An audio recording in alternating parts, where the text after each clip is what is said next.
Welcome back, everybody, to the Little Less Fear podcast. I'd like to introduce Sara Webb. She's an author, inspirational speaker, and meditation healer, empowering seekers to go from stress to success. Her life mission is to inspire people to access the power within themselves by teaching pocket-sized meditation techniques to improve daily happiness so people can bring the best versions of themselves to their own lives. Welcome to the Little Less Fear podcast, Sara Webb. We finally meet in person. Or through Zoom, that is. As in person as we can. Yes. Thank you so much for having me. Absolutely. A pleasure. So this podcast, basically, I like to figure out what brought you to this incredible journey. Ooh, I know that's a loaded question. Answer. That's a loaded question. I know.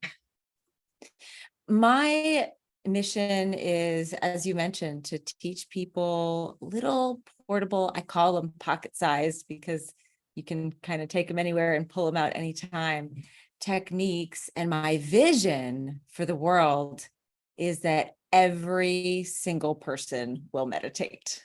That's an incredible. And I know I would love that too.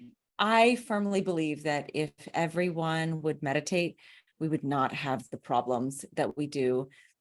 Deepak Chopra says that if we would just teach every 8-year-old to meditate, we would achieve world peace in 1 generation. Oof, I believe it. I absolutely believe it. When we meditate, we access brainwave states that we have not accessed since childhood in a waking state. When we are growing up and before the development of our prefrontal cortex, we're in lower level brainwave frequencies, and that's when our core beliefs are instilled. Mm-hmm. And unless we're sleeping, we don't access these brainwave states. But 99.96% of everything that's being processed by our brain and our bodies is actually coming into our subconscious. We're only conscious of about 0.04% of reality. I'll give you some statistics to back that up. So at every single moment, whether you're in the middle of a church or if you're on top of a mountain or in a busy city or in your car alone, you've got available to your brain and your body billions of bits of data with a B. And the human brain processes around 11 million bits of that data per second. Wow. However, and that sounds pretty impressive, the rub is that we're only conscious of about 45. So between 40 and 50 bits per second out of the 11 million bits per second that are hitting our brains and our bodies. So we're on autopilot most of the time. Well, yeah. And we're also experiencing these things through our senses. Of course, most of us have 5 senses and 11 million sensory receptors in our bodies. But 10 million out of the 11 million sensory receptors are directly connected to our sight. Oh, what? So if you want to access the 99.96% of information that's being processed by your subconscious, then you just shut off your access to 10 million out of your 11 million sensory receptors by closing your eyes and go inside. It's turning that vision inward, looking within. We are so apt to dissociate and distract, especially when we experience negative emotion, especially when we don't know what to do. We pick up the phone, we pick up a drink, we turn on a screen, we call someone, we start eating, we turn to whatever our vice might be. Yeah, we've got an iPad here, we've got our phone here, and then we've got our cats over here, and it's like, wow, yeah. But when we turn our vision inward and start looking at ourselves and not necessarily analyzing, but just becoming still, it's like I tell most of my clients, we tell our bodies what to do all day long, right? Drive the car, wash the dishes, pick up the kids, go to sleep, get up, walk over here. But our bodies have this 99.96% of information. So if we can just get quiet and listen to the wisdom of our bodies, then our subconscious can actually bubble up. And I'll give you an easy way to think about this. And I won't go into all the brainwaves, but normally we're in beta brainwaves. And when we're stressed, we're in high beta brainwaves. It's not a nice place to be on our nervous system. As we begin the first stages of sleep, and also most meditation, we go into alpha brainwaves. And then below that is theta brainwaves. That's where a lot of deep healing, a lot of DNA repair takes place. The only time that we go into theta when we're actually awake and ambulatory is when we're doing something that our subconscious mind has already memorized, like driving or washing dishes or taking a shower, or maybe you have an organizing technique or like to work on wood or sand a boat or anything that's really rote and automatic. Our bodies automatically take over and our brains slip into theta. So sometimes when people are stressed, they really like to drive, or they really like to go do that thing that they just know how to do. And you might even recognize, oh yeah, sometimes when I'm in the shower, I have the best ideas. I've heard It's that like from our so many people. subconscious is, Yeah, that makes sense now. yeah, so it bubbles up. But our eyes are open during this time. So if True. that's true for you, or anybody that's listening, Right. if that's true for you, think about how powerful it would be if you just closed your eyes Wow. and focused on your body. I mean, oftentimes when we're experiencing some sort of a stressful moment, and this is what I work with my individual clients on, if we can just sit down and ask the body, okay, where am I feeling this right now? Because we were talking about the chakras before we hit Yeah. record. A lot of times this will be a vibrational pattern somewhere in our bodies that's showing up. And I know a lot of people say chakras, okay, that's some woo-woo stuff. But actually, each individual chakra is associated with a part of our endocrine system, our glands, which produce hormones. Hormones, stress hormones. Each one, well, stress hormones and also just regular hormones. And so your thyroid in your throat, Wow. or your hypothalamus in your brain, or your thymus in your heart, these are all incredibly important ductless glands that if we can just listen and say, okay, I'm experiencing this thing in my body. What's going on? Let me just breathe into this area. And by directing the breath there, of course, we don't have a literal way to actually breathe into that area, but it's putting awareness into that area and basically listening to our bodies say, okay, what do you have to tell me? Wow, that's incredible. I like how you said that. Breathe into that area. Give awareness to that part of your body. Yeah, absolutely. I mean, this is a common meditation technique. And the thing about meditation, I'm so passionate about meditation. And the reason why I love it so much is because it is so accessible. And for the most part, it's free. It's a natural way to reset our nervous system. And our nervous systems used to not be as taxed as they are today in modern society. You know, I think that for me personally, I came to meditation because I wanted less stress. And I was always, from a teenager into my 20s, into my early 30s, until I found meditation, trying to be positive. I was reading self-help books. I had a natural cynicism to myself. And it wasn't until I started meditating that I was able to just naturally find the silver lining. It was like detaching from myself and just paying attention to my inner self, and not being so focused on the outer world allowed me to naturally have this disposition that just seemed more alive, more awake, more positive. And as humans, I think that, you know, a lot of people, maybe people like to be cynical. I don't know. I've talked to some people like that. They like their cynicism. They're very attached to it. It's the way they grew up. But it's not serving us. Here's the thing, though. It's not our faults. It's ancient physiology, right? This is part of our Homo sapien makeup. Yeah. we've carried over this ancient physiology of how to process stress just by continuing to be human. It's been passed down. And so we go into this fight or flight when the sympathetic nervous system is activated.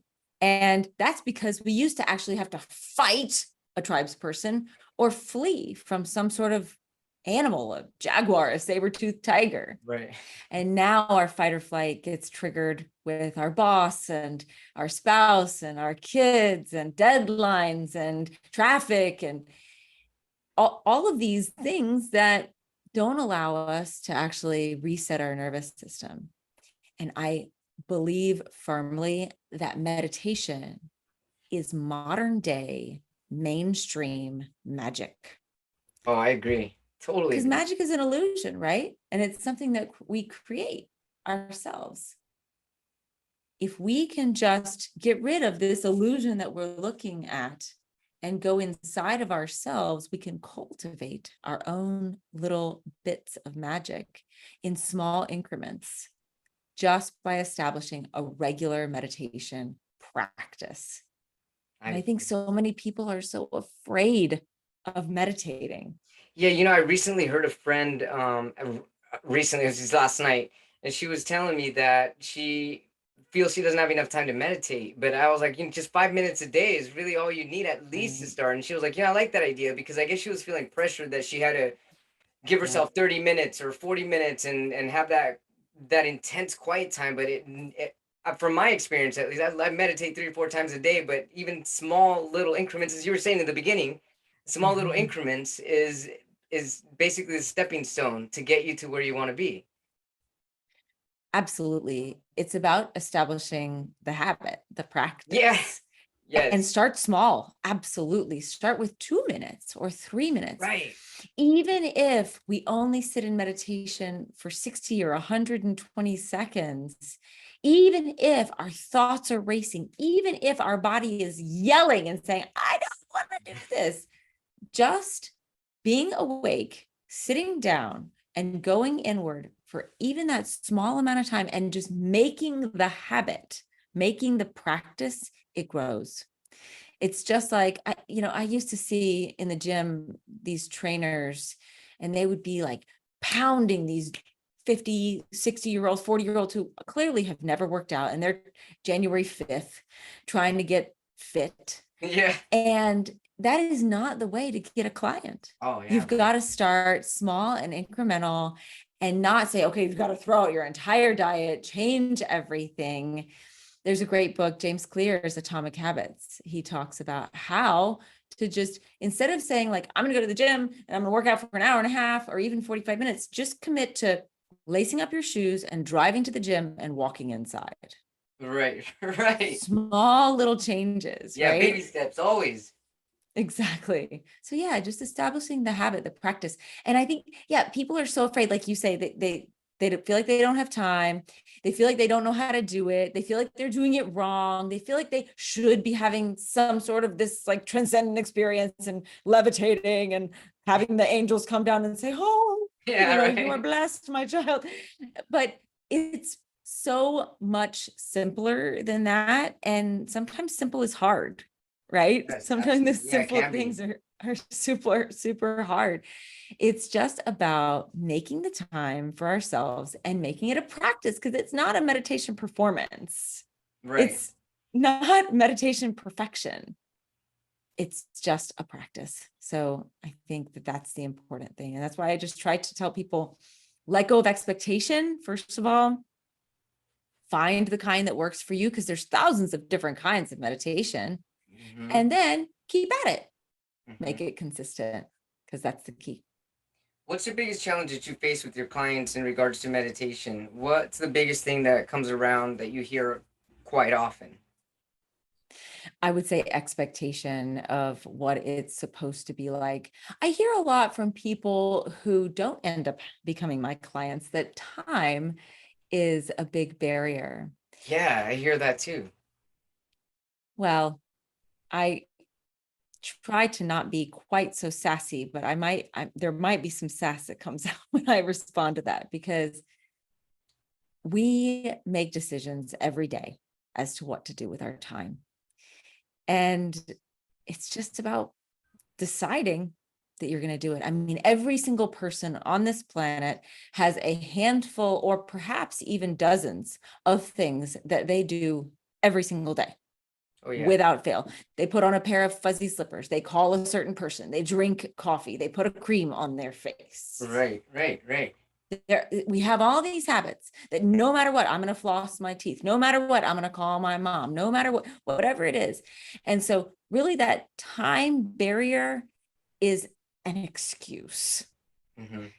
It is a choice of to spend your time doing something else. I mean, how many minutes do we spend scrolling social media? If you have an iPhone or probably other phones, it'll tell you exactly how many minutes Oh, you're man, I spending. know. And so could we carve out 8 minutes and separate it into 4 minutes in the morning and 4 minutes at night? And there's two really great times, and I talk about this on my social media. There are two really wonderful times to meditate because we can capture the hypnagogic and hypnopompic brain states that are already Wow. naturally occurring.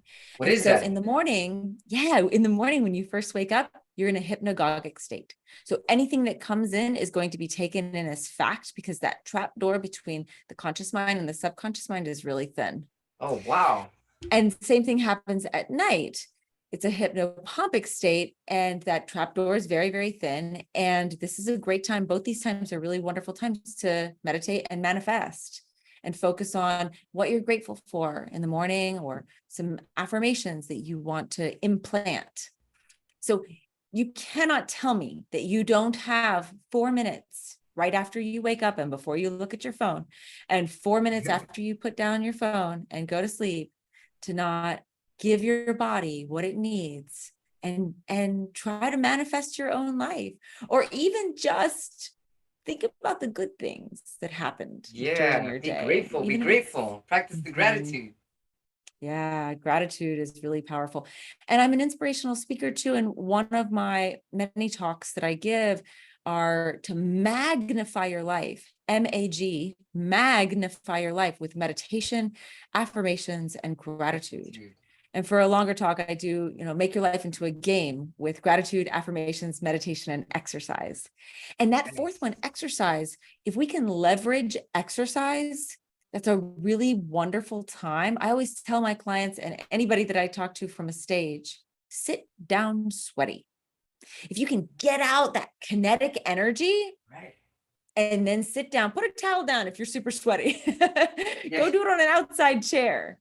Sit down sweaty because your meditations will be so much better after you get Wow. out all that kinetic energy.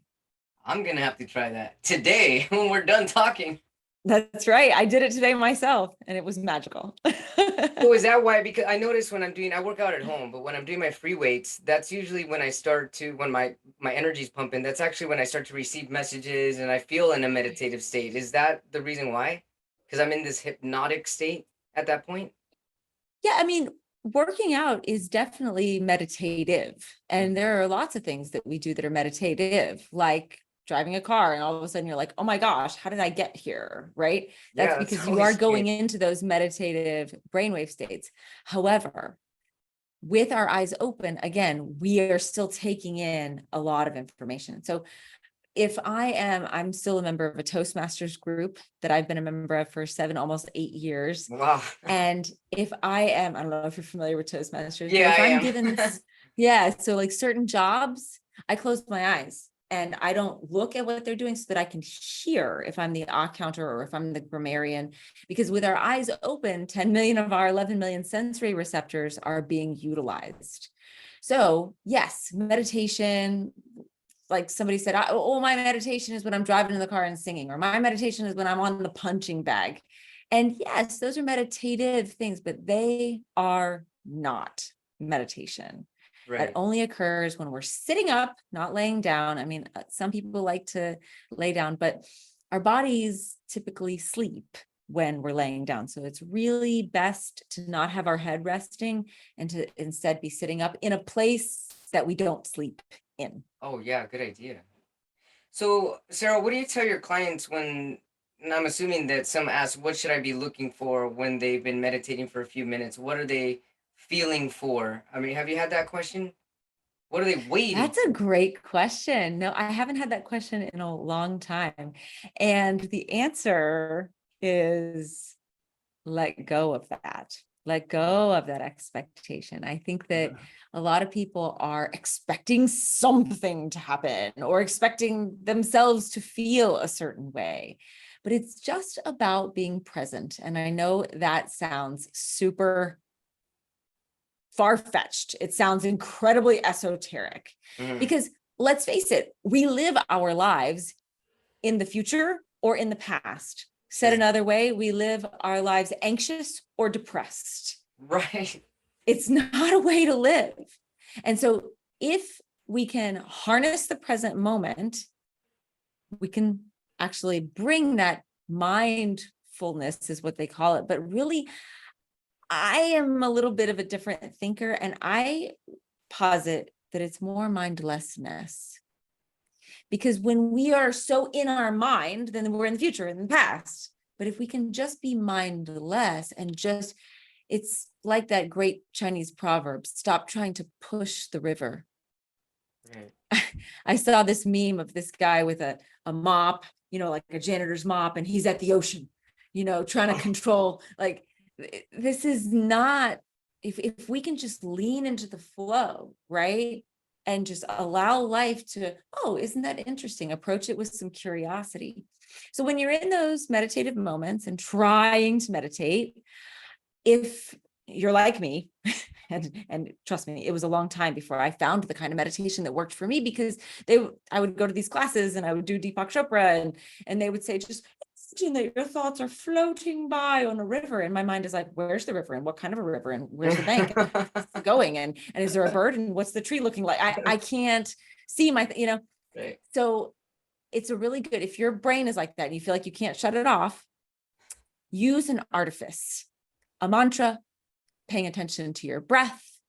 And that mantra can be some sort of a foreign language. It can be an English word. Of course, each energy center has a different sound. What? I Each sometimes energy center use, has a different sound?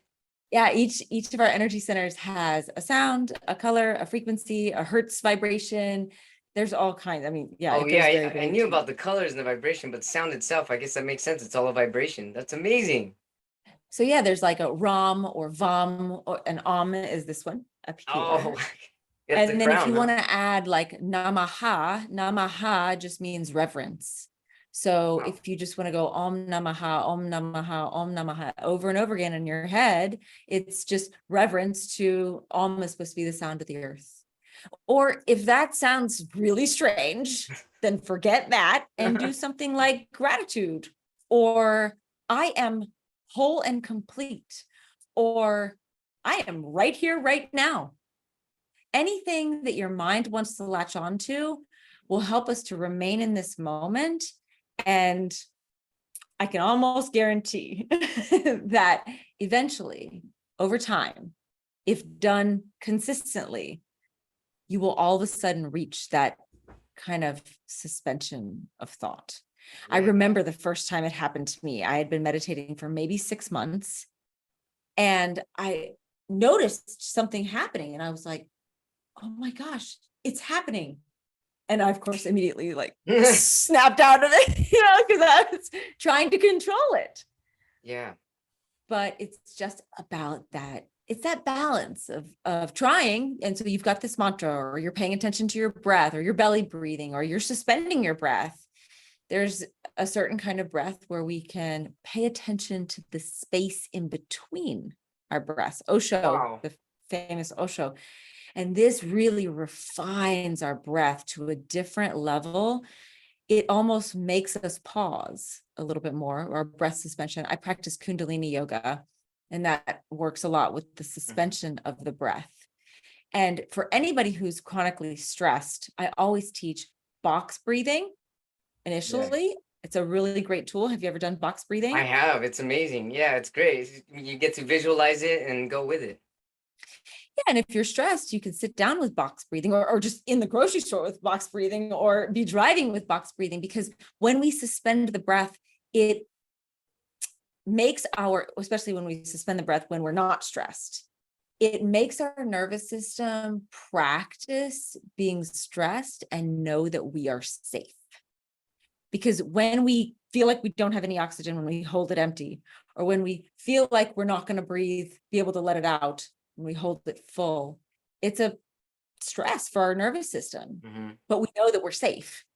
So Right. box breathing is once you learn belly breathing, then box breathing is a really wonderful tool. I advocate for whatever kind of breath work, whatever kind of meditation works for you. I practice transcendental meditation.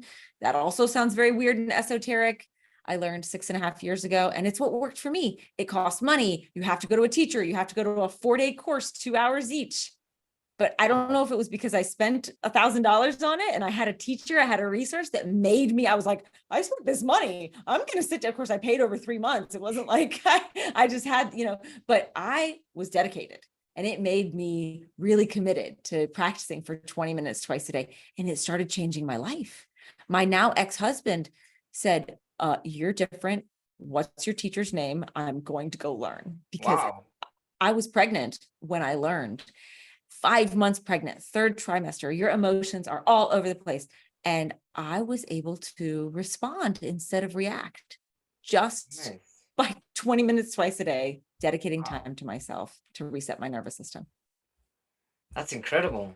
Thanks for sharing. You know what? When you were talking about your journey about when you first had that like aha moment, I remember when I first had the moment, it came and it still comes in the form of body chills. When I get into Mm, and when I'm seated in the right position with the spinal cord is completely aligned, aligning my chakras, I take some deep breaths and I get chills all over my body. And that happens every time. wow. Yeah, it's interesting. It's kind of like when there's a temperature change. That's the type of chills I get in Yes. time. And that's when I know that I'm connected. And another thing Yeah, that that's helps me connect. confirmation. Yeah, totally. Another Confirmation thing that, chills. Mhm. yeah, I like that confirmation chills. That's what I call them. Yeah. Yeah. I'm like, oh, the angels are talking to me right now. Okay, I'm on the You've right had the path. chills Yeah. before too? Oh yeah, I mean, not while I'm meditating necessarily, but that's confirmation chills in my book. When that Yeah, happens to me, when I'm talking to somebody or having an experience or have a thought and I get those chills, I know that that is something that's a deep truth for me it at is. this It time in is my for me life. too. And I also find that definitely going into the state of gratification, gratitude, being grateful for Yes. everything, that's usually when I'm most calm, and that's when I feel Mhm. most meditative. So I know that gratitude always gets me right in there.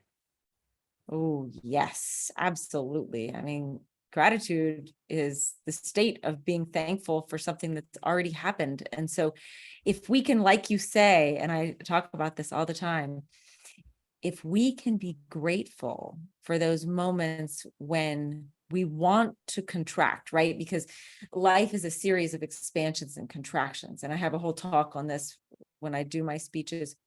You look at weather patterns, the tides, our heartbeats, our lungs, everything is expanding and contracting. And if we didn't have the weather patterns, the tides, the Right. expansions and contractions of our hearts and lungs, we would not be anymore. If the Earth weren't spinning, we would be We toast, need this ebb right? and flow. Right. Exactly. So it's the expansion that feels great. And it's the contraction where we need to lean in and say, okay, not I'm so ticked off about this, or this is, why is this happening to me, or why did I do that, or why is she doing that, or it's okay, what am I being shown here, what's the challenge here? It's such a paradox because we are constantly learning and growing and taking tests and quizzes our whole lives, and at some point it's like we don't want to be challenged Right. anymore, but it's through our challenges that we grow. It's why they say smooth seas don't make for strong sailors. It's why we work out in the gym, literally ripping our muscles open. And what happens after they rip open? We take care of them. We give them the right nutrients, and then they heal and they grow. Yeah. And if we can just see these challenges as opportunities to grow, which, hey, I'm no saint. I am learning this every day. And it's like, spiritual growth, personal growth is like an onion, but the onion keeps on getting bigger. It's like every time I level up, it's like Tetris. You're like, oh my gosh, it's coming so fast. Apparently, you're getting to this higher level. And you feel like I can't handle this. And then you do, and you grow.